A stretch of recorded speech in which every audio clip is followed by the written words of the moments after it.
Hello नमस्ते, most welcome आप सभी का। देखो आज दिल्ली पुलिस का एग्जाम शुरू हुआ है कांस्टेबल का, और ये फर्स्ट शिफ्ट का रिव्यू है। देखते हैं इसमें जीएस आपकी कैसी पूछी गई है। आप फिर बताना कि मॉडरेट था पेपर, इजी था या फिर हार्ड था, या जैसा भी है आप बताना। ओके, तो चलो देखते हैं। हमारा पहला क्वेश्चन जो जीएस में पूछा गया है वो है कि 1951 के पहले एशियाई खेलों में भारत का स्थान क्या था। ये हमने पढ़ा हुआ था आराम से। आप जानते हो कि भारत जो है वो 15 गोल्ड लेकर आया था और भारत 51 टोटल पदक लेकर आया था, और भारत की रैंक थी सेकंड पर।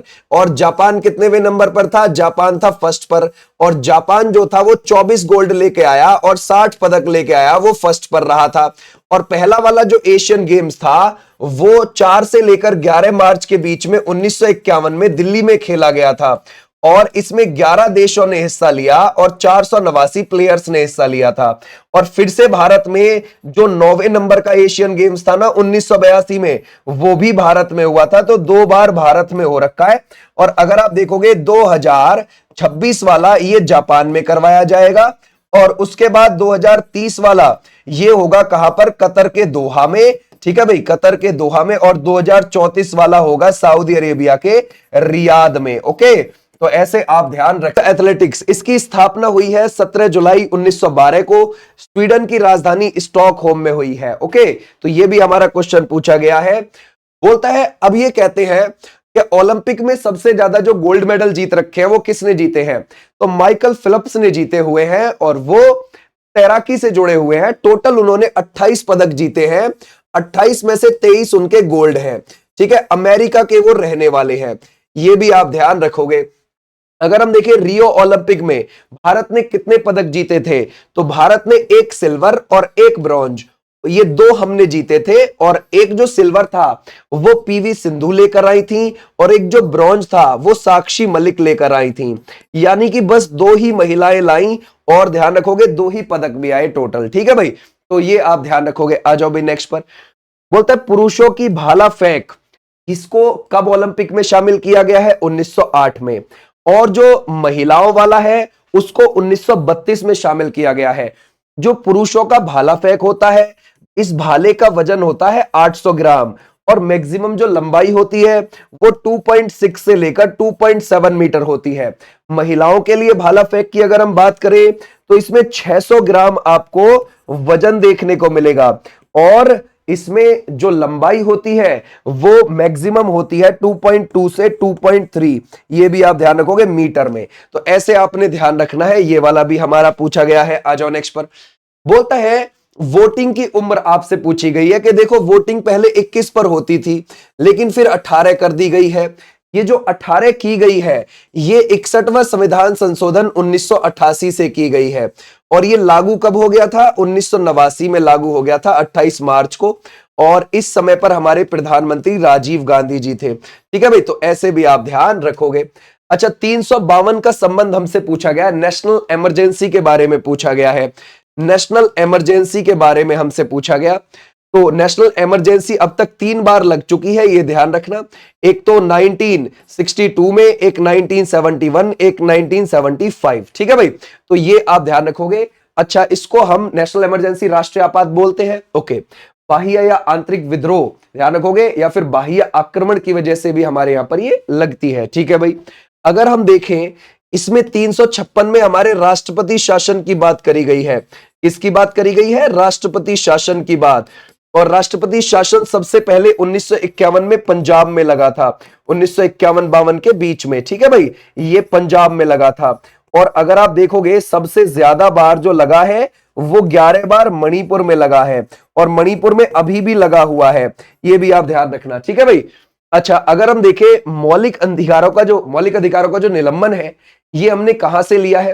देखो ये लिया है जर्मनी के वीमर संविधान से। जब हमारे यहां पर इमरजेंसी लग रही है तो मौलिक अधिकारों का निलंबन किया जाए, लेकिन सिर्फ ध्यान रखना 2 आर्टिकल को छोड़कर। मौलिक अधिकार 12 से 35 के बीच में है हमारे, 20-21 को छोड़कर सारे मौलिक अधिकार हमारे निलंबित हो जाते हैं उस समय पर, जिस समय पर हमारे यहाँ नेशनल इमरजेंसी लगी रहती है। ठीक है भाई, तो ऐसे आप ध्यान रखोगे, उनके निलंबन से लेकर ये क्वेश्चन है। बोलता है राष्ट्रपति सर्वोच्च न्यायालय के न्यायाधीश को सीधे या अपनी मर्जी से नहीं हटा सकता। उसमें यह पूछा गया था कि इनमें से कौन सा एक राष्ट्रपति की मर्जी नहीं है या फिर शक्ति नहीं है, तो उसमें ध्यान रखना कि जो हमारा सर्वोच्च न्यायालय का न्यायाधीश है उसको सीधे तौर पर नहीं हटा सकता। वो पहले वो लोकसभा में या राज्यसभा में, दोनों में से किसी भी एक सदन में पैसे पहले पास हो गया, फिर उसके बाद दूसरे सदन में जाएगा, दोनों में विशेष बहुमत से पारित होगा, तब राष्ट्रपति आदेश करता है हटाने के लिए। ठीक है, डायरेक्ट नहीं हटा सकता प्रेसिडेंट। ओके, अब आचार्य चाणक्य के बारे में पूछा गया है। उनकी जो बुक है वो राजनीति पर लिखी गई है, अर्थशास्त्र, और ये कहां के आचार्य थे? तक्षशिला के आचार्य थे। तक्षशिला पाकिस्तान में पड़ता है और ये यूनेस्को में भी शामिल है। ओके, तो ऐसे ध्यान रखना। और ये चंद्रगुप्त मौर्य के प्रधानमंत्री भी थे, ये भी आप ध्यान रखोगे। अब कह रहा है द लॉज ऑफ मेडिसिन, ये चिकित्सा के जो नियम है, ये जो बुक है, ये किससे लिखी है? ये सिद्धार्थ मुखर्जी की हो जाएगी। आ जाओ नेक्स्ट पर। पूछा गया है भारत में सबसे लंबा समुद्र तट किसका है? गुजरात का मिलेगा। अगर हम देखें 1214.7 किलोमीटर, ये आपको ये कोस्ट लाइन देखने को मिल जाएगी गुजरात की। देखो 1600 मत समझना, क्योंकि बुक्स में जो पुराना डाटा है वो 1600 है, लेकिन अपडेटेड डाटा के हिसाब से पढ़ना, आपको सबसे लंबा ये गुजरात का देखने को मिलेगा और ये 1214.7 है। 1600 हो तो उसको अपडेट कर लेना, अब अपडेट आंकड़े आ चुके हैं।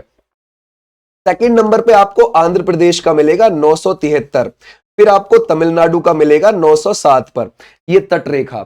और गुजरात में सबसे ज्यादा बंदरगाह भी है, 41 छोटे बंदरगाह है और एक बड़ा कांडला बंदरगाह है। टोटल 42 बंदरगाह है और हमारे देश में 200 छोटे बंदरगाह है और 13 बड़े बंदरगाह है। ठीक है भाई। अगर हम देखें दुनिया का सबसे बड़ा मरुस्थल वो कौन सा है? अंटार्कटिका है बट वो ठंडा, ये ध्यान रखना। लेकिन अगर आपसे पेपर में यूं बोले कि हमें तो ये बताओ दुनिया का सबसे बड़ा गर्म रेगिस्तान कौन सा है, तो गर्म के मामले में आप सहारा को बोल दोगे। 11 देशों में फैला हुआ है और ये अफ्रीका महाद्वीप पे आपको देखने को मिलेगा, 11 देशों में फैला हुआ है। ओके, अगर हम देखें और भारत का, हमारे यहां पर कौन सा है रेगिस्तान? थार रेगिस्तान है। थार रेगिस्तान 2 लाख किलोमीटर स्क्वायर एरिया में फैला है, जिसमें से भारत में 1,70,000 किलोमीटर स्क्वायर एरिया है, बाकी 30,000 किलोमीटर स्क्वायर एरिया पाकिस्तान में। पाकिस्तान में उसे चोलिस्तान बोलते हैं। अच्छा ठीक है, बोलते हैं जब किसी देश की सरकार का कुल खर्च उसकी आय से अधिक हो जाता है तो इस स्थिति को क्या बोला जाता है? बजट घाटा। ठीक है भाई, तो ऐसे ये भी क्वेश्चन पूछा गया है आपसे। आ जाओ नेक्स्ट पर। प्रधानमंत्री जनधन योजना 2014 में, ठीक है भाई, क्लियर हो जाएगा, है ना। बहुत सारे लोगों ने इस उद्देश्य से, है ना, खाते खुलवाए थे अपने, क्या 15 लाख आएंगे, लेकिन ऐसा नहीं हुआ, है ना। लेकिन उसका उद्देश्य क्या था? उसका उद्देश्य था सरकार आपको बैंकिंग सेवाओं से जोड़ना चाहती थी और डिजिटलाइजेशन में बढ़ावा करना चाहती थी, क्योंकि आपके पास अगर अकाउंट होगा तो आप ऑनलाइन पेमेंट आराम से कर सकते हो, या फिर सरकार जो भी आपको योजना के तहत पैसा देना चाहती है आपके अकाउंट में डायरेक्ट दे दे। ठीक है, तो ये ध्यान रखना है। तो बैंकिंग सेवाओं से जोड़ना और वित्तीय समावेशन को बढ़ावा देना इसका उद्देश्य था। अच्छा, अब पीएम किसान योजना तो आप जानते ही हैं। ठीक है भाई, इसके बारे में आपसे पूछा गया है। इसमें 6,000 रुपए की सालाना पूरी की पूरी, ध्यान रखोगे, रुपए आते हैं और इसमें 2-2 हजार की 3 किस्त आती है। भी आती कैसे है तो उनको ध्यान रखोगे, बैंक खातों में ट्रांसफर डीबीटी के माध्यम से आती हैं। ठीक है भाई, तो ऐसे ध्यान रखोगे, ऑनलाइन माध्यम से आपके अकाउंट में आ जाती है, बैंक में ट्रांसफर कर दिया जाता है पैसा। 2-2 हजार की 3 किस्त साल भर में आती है। ओके, अगर हम देखें यूसीसी के बारे में पूछा गया, यूनिफॉर्म सिविल कोड, ये डीपीएसपी में आता है ना, यानी कि राज्य को मिला हुआ है। डीपीएसपी में आपको 36 से 51 तक आर्टिकल मिल जाते हैं और भाग आपको 4 में देखने को मिल जाते हैं। और ये हमने आयरलैंड से लिए हुए हैं और ये राज्य सरकारों को प्राप्त है। इनको आप न्यायालय में चैलेंज नहीं कर सकते कि भाई इनमें से कौन सा आर्टिकल राज्य सरकार अपने ढंग में लागू नहीं कर रही, तो आप इनको चैलेंज नहीं कर सकते कोर्ट में जाके। राज्य का अपना खुद का दायित्व है, वो करे ना करे। तो यूसीसी आपने ध्यान रखना है, ये 44 में आपको देखने को मिल जाएगा। अच्छा, गोवा में आजादी से पहले का ही यूसीसी लागू है, वह पुर्तगालियों के समय से ही लागू है।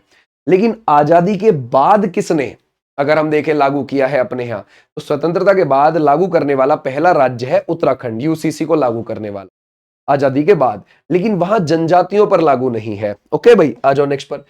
अब कहता है ईद उल फितर का समापन जो होता है वो इस्लामी कैलेंडर के 10वें महीने शव्वाल के पहले दिन होता है। ओके, अगर हम देखें इसमें से सतरिया, ये कहां का हो जाएगा? असम का हो जाएगा। 15वीं शताब्दी में शुरू हुआ है, ये शंकर महादेव ने शुरू किया था। ठीक है भाई, ध्यान रखोगे, क्लियर हो जाएगा। या फिर आप शंकरादेव भी बोल सकते हो, ये भी आप ध्यान। बोलता है राष्ट्रीय ग्रामीण आजीविका मिशन, महिलाओं को आत्मनिर्भर बनाने के उद्देश्य से शुरू किया गया है, ये भी आप ध्यान रखोगे। बोलता है उत्तर प्रदेश, ठीक है भाई, उत्तर प्रदेश की जो गवर्नर है वो कौन है, 2019 से ही है। अगर आप देखोगे आनंदीबेन पटेल के बारे में पूछा गया है। और अगर हम देखें ओडिशा का शास्त्रीय नृत्य ओडिसी है, केलुचरण महापात्रा, रतिकांत महापात्रा, लक्ष्मी प्रिया महापात्रा, गंगाधर प्रधान, मायाधर राउत, ऐसा इनका, प्रोतिमा बेदी, ठीक है भाई, इनका संबंध किससे आप देख पाओगे, इनसे, ओडिसी से। लोकसभा और राज्यसभा की संयुक्त बैठक इसके द्वारा बुलाई जाती है, तो ये प्रेसिडेंट के द्वारा बुलाई जाती है, ठीक है भाई, ध्यान रखोगे, इनकी संयुक्त बैठक। अब चाहे संयुक्त बैठक के बारे में पूछे, चाहे यूं कहने लगे कि भाई मान के चलो लोकसभा, नई नई लोकसभा का गठन हुआ है, तो उसको शुरू जो करेगा वो कौन करेगा, वो प्रेसिडेंट ही करता है, ये भी आप ध्यान रखना, ठीक है। अगर हम देखें भारत ने पेरिस ओलंपिक में कितने पदक जीते हैं, हमारी जो रैंक रही है वो 71वें नंबर की रही है, और हमने 0 + 1 + 5 टोटल 6 गोल्ड, सिल्वर, ब्रॉन्ज, हमने इतने पदक जीते हैं, ठीक है भाई। जो टॉप पर रहा है यहां पर, वो कौन रहा है टॉप पर, वो रहा है 40, 44, 42 टोटल 126 पदक लाके, ये गोल्ड, ये सिल्वर, ये ब्रॉन्ज। तो हमारा ये कौन सा हो जाएगा, ये वाले बच्चे बिल्कुल ठीक है, ओके भाई। तो ये हो गया यहां तक, भारत के इतने और टोटल इतने, और ये 26 जुलाई से 11 अगस्त के बीच में हुआ था 2024 में। पेरिस सीन नदी के किनारे बसा हुआ है, और सीन नदी में ही इसका उद्घाटन समारोह भी हुआ था, ऐसे भी आप ध्यान रखोगे, है ना। ये थे मतलब तुम्हारे टोटल क्वेश्चंस, ओके। तो कैसा रहा, क्या आपका पढ़ा हुआ आया है या नहीं? मुझे तो लगता है, देखो, एक तो होता है ना भाई, मॉडरेट पेपर, एक होता है मॉडरेट टू हार्ड, एक होता है इजी टू मॉडरेट।